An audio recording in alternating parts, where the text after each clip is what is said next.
Hey everybody out there in YouTube land / DFW guitars, wherever this video is gonna go.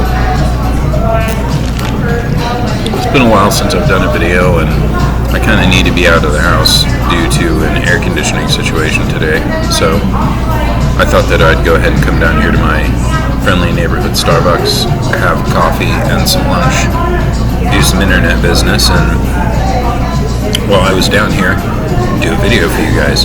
I'm sorry about the lighting. There's not really very much good lighting in this particular Starbucks. So I might try and grab one of the leather corner tables over there next time, but I have a neck problem, and I really noticed that those were really kind of messing with that.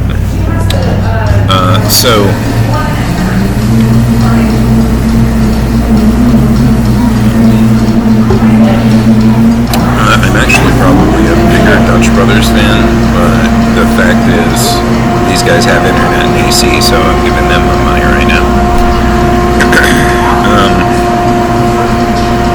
So therefore, I am sorry about the noise. I'm in a coffee shop.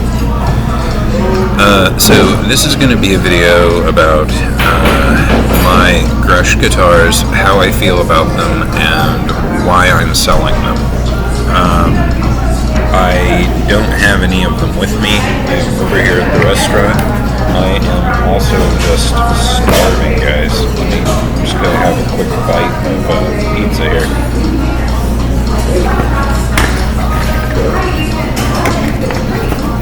Just kind of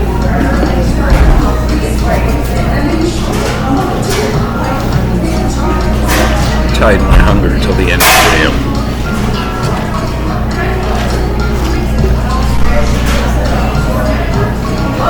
So Gretsch.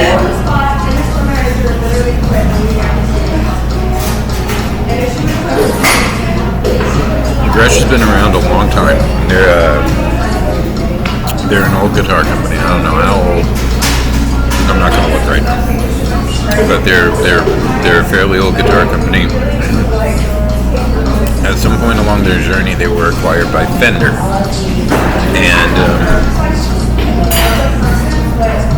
they're kind of like, so Fender can have Les Paul shaped stuff. Really, is kind of the purpose. There have been a few people throughout the decades who have played Gretsch. The most notable probably being Malcolm Young. He's very famous for being a Gretsch signature artist. You can still buy his signature guitar if you want to spend $3,000 on a Gretsch that's missing a pickup, because that's what it is. Now,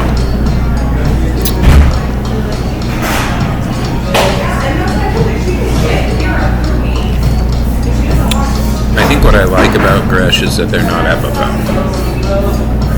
I think Gretsch is considered a little more, or at least until Epiphone revamped themselves recently, they were considered a little bit more stout kind of name in guitars. Like, if you had a Gretsch, you had something a little bit better than an Epiphone, right? And I don't know that that's the case anymore. So I guess the pros, okay? If you don't want an Epiphone, but you respect the Gretsch name and you want something that resembles a Les Paul and is probably a little bit nicer than a Les Paul in several ways, I'll discuss that in a little bit, then a Gretsch would be a great way to go. They're very affordable instruments for the most part. They're available with Bigsby's if you like a Bigsby. That's about the only trim system they come with. So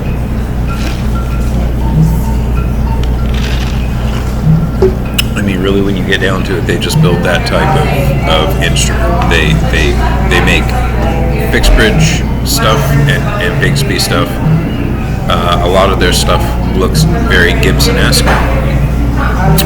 Their headstock is smaller and more concise, and therefore weighs a little bit less. It's nice. Their instruments are currently being made in China and Indonesia, so their build quality is really not bad.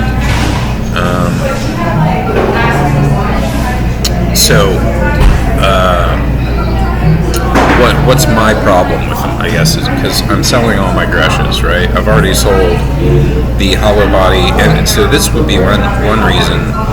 Everything's like a jet, and then either a junior or not, or a streamliner or not, and then some weird number. So I had that.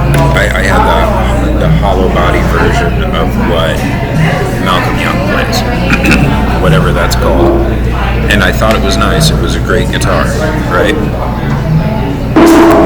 The problem with it is that I just couldn't get used to the Bigsby, and I'm not really into fixed bridge guitars right now. I have 2 fixed bridge guitars, 3, my Explorer, my SG, and my Les Paul, and that's really where I am on fixed bridge, 6-string kind of rhythm guitars.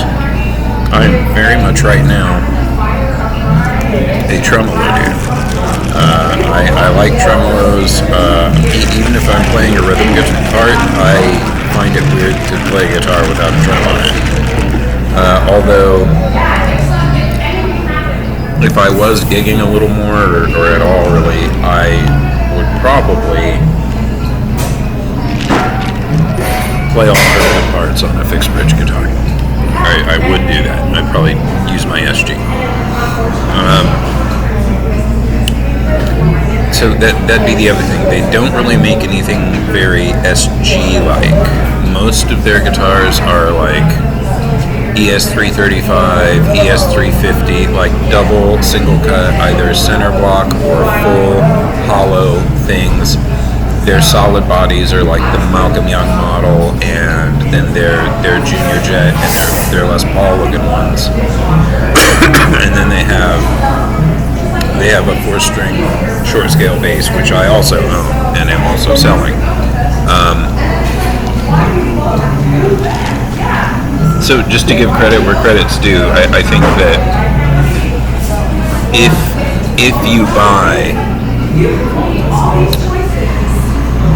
buy a Gretsch, you might, no, not any of their flat top ones. I'm talking like their carved top models. They're like their nicer models, like $600 plus models. You probably have something nicer than an Epiphone Les Paul there. Gretsch humbuckers are wonderful. There's really very little I dislike about these guitars. Their fit and finish is great. They look very good. They're finished impeccably well. They're not too heavy. They have very nice, concise headstocks. They're reminiscent of Gibsons. They have kind of an interesting control layout. The things that really bother me about it are so to get anything with a carved top, you've got to spend about $600 more after tax. Okay, and if you want that to have a Bigsby on it, then you're looking at almost touching like $680 probably after tax. So there's that. Okay.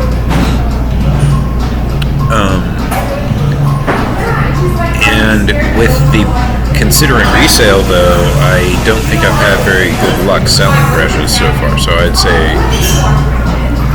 buy the Epiphone, really, and you'd have for what you're going to spend on that flat top single cutaway with Gretsch, you could get a carved top nice Les Paul with Epiphone with the new inspired by Gibson headstock and everything. And I'd say that'd be the way to go there.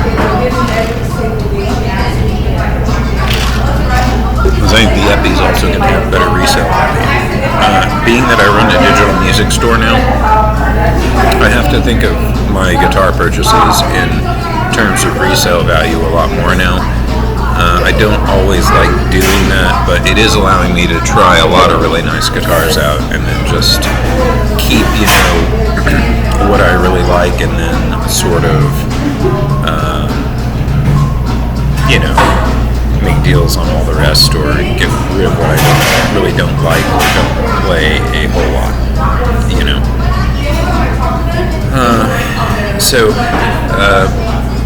That being said, I just don't know that Gretsch is a brand people know enough about. And frankly, another thing that really bothers me about Gretsch is going to be their finishes. You have to spend, $600 plus to get like one of their really pretty green finishes. Let's say they have this really pretty Cadillac green. You can get that in one of their hollow bodies for probably around $400. But if you want that in a carved top, in a solid carved top, in a chambered, they make a chambered carved top Les Paul style guitar, you're gonna spend $6 and change. So all the colors available in like the flat top junior line and everything like that are like baby blues and like seafoam greens and like vintagey faded kind of colors and stuff like that. Or not faded, but vintagey kind of white, kind of aged whites and things like that. Now, all those colors are cool, but after you've spent a couple of decades owning those colors, black. I very rarely buy a black guitar these days. There have been a couple of exceptions, but there are reasons for that. So that would kind of be my first issue, is to get anything that sort of is comparable to an Epiphone Les Paul, you have to spend quite a bit. Okay. Second issue, the resale value. The name is just not, maybe is recognized more as a drum brand than a guitar brand, because Gretsch also makes really good drums. They might be recognized more that way for all I know. In the instruments in their line that I can afford and I found interesting in any way, I lost interest in because I just don't like the flat top Les Paul look. I have just decided that is not my thing at all. The flat top junior jet that I bought that has the P90 in the neck. It sounds great and everything, but it's not my kind of guitar. I'm not into like wood finishes lately. I bought the thing to try and kind of give it a try and see if like my opinion on these things had changed, and they haven't. So I am not a flat top Les Paul guy. I think that looks very cheap, to be honest. I know Bob Marley and Les Paul himself both played flat top Les Pauls, but that does not change my opinion on how flat top Les Pauls look. Because a flat top Les Paul is much cheaper to manufacture. The CNC just doesn't have to do any capping or anything like that, or there's no gluing of an additional cap. It just hums it out of a blank, right? There's going to be a part B here.